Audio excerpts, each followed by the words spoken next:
So guys, in this video I'll be telling all the scholarship details that Thapa University provides to first year students, and I will be telling all the criteria and all the cutoffs for JEE mains and boards by which you will be getting the scholarships if you are in the first year.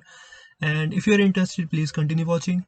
Also, you can follow me on Instagram and Twitter, and if you have any doubt you can just DM me there, and you will also get the latest details about the upcoming videos. And I also take your suggestions like what videos I make, and I also share some useful content on Instagram and Twitter apart from YouTube. So if you're interested, you can just follow there.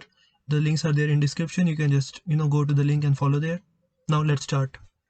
Also make sure you like the video and subscribe the channel if you like the content. And now let's go to the scholarships.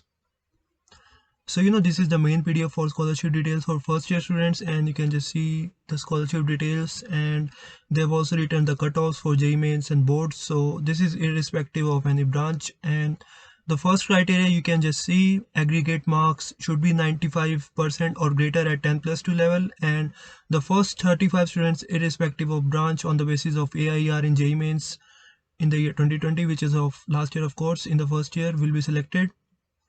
So the boards cutoff, if we talk about, they are not taking all the subjects, they are just taking 4 subjects, which is physics, chemistry, mathematics and English or other mandatory subject that might be there.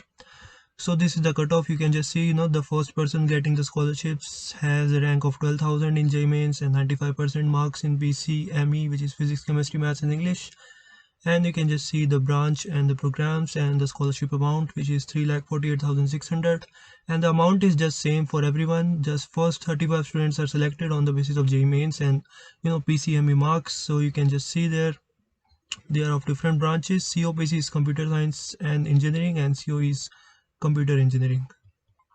So this was the first. Now let's go to the second criteria. So it's quite similar. The aggregate marks is just 90% or greater at 10+2 level, and next 45 students irrespective of branch on the basis of AIER in JEE mains will be selected. So you can just see the first person getting a rank of 8,700 in JEE mains. No comments. You can just see the scholarship amount, which is 2,34,600. So one thing I want to tell that this scholarship amount is not refunded in the first semester or second semester fees, because you can just see the date. This PDF came on February 15, 2021. The date, our first semester was almost completed by that time. So this amount will be refunded in the third year. Oh sorry. So this amount will be refunded in the third semester fees for the students who are getting the scholarships. So yes, that's it. You have to pay first 2 semester fees full amount, and the scholarship amount will be you will be getting the scholarship amount from third semester onwards. So you can just see the cutoffs and the scholarship amount for these branches as well. Most of the people are from COE or CSC. Some people are from electronics as well. COBS is computer science and business systems. CC is electronics and communication engineering. And let's go to the third criteria. You can just see aggregate marks should be greater than 85% at 10+2 level. Now this is different from the previous one. The first 2 criteria was for is irrespective of branches. Now this criteria is branch wise.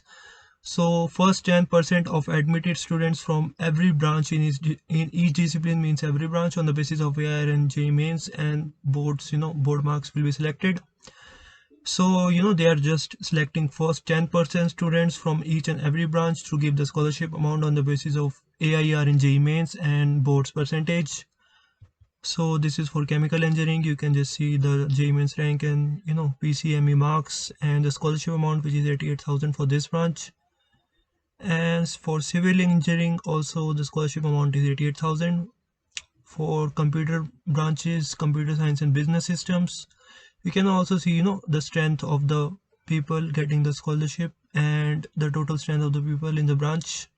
So yeah, not much people are getting the scholarship from these branches. If we talk about computer engineering, you can just see the strength of the branch 748, which is extremely huge. And yes, it's quite funny as well, because when we were there in campus, we were asking people what is your branch, and most of the people would say computer engineering. And yeah, people just made a perception that most of the people are there on the campus from computer engineering branches. By the way, I'm also from CU branch. By the way, I'm also from CU branch.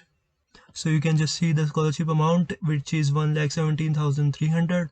So you might be asking why the amount is higher than other branches, because the fees is also higher for computer related branches.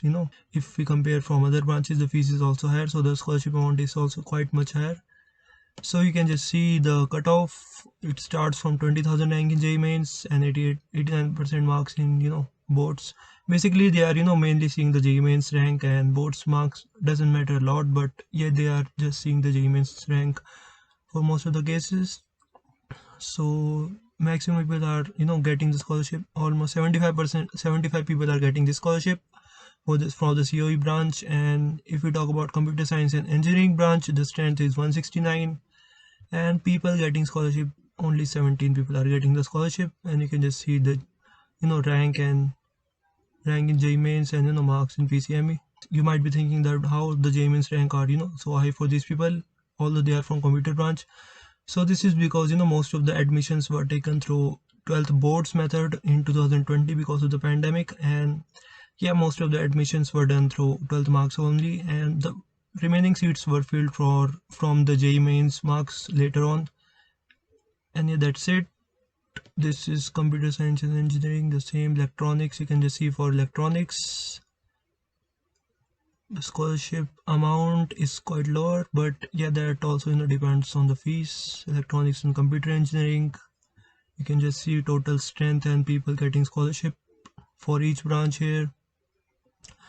Electrical, and it's electronics and computer.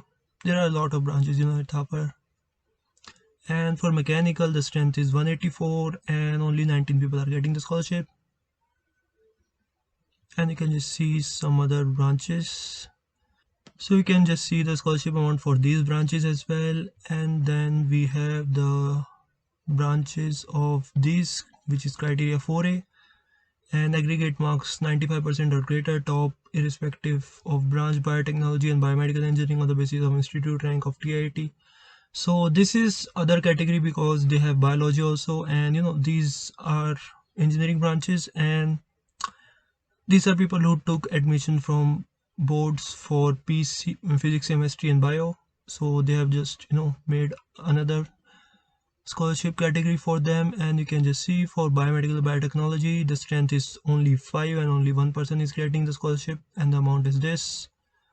And you can just see other categories as well. For biomedical admission mode PCB, you can just see strength and scholarship amount as well.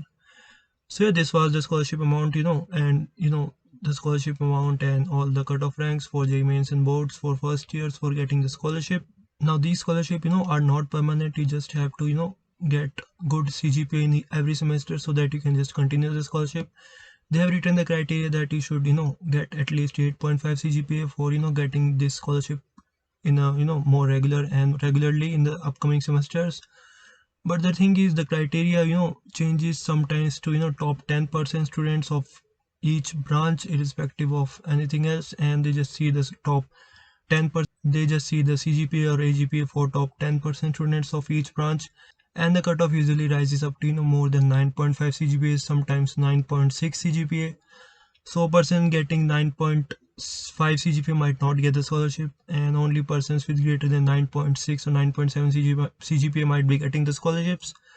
And yeah, that's it. That's quite high scholarship. That's quite high CGPA, but yeah, only those people get the scholarship. So you have to get good CGPA in order to continue the scholarship. And yeah, that was it for this video. I hope you got some insights about scholarships at Thapar University for first year students.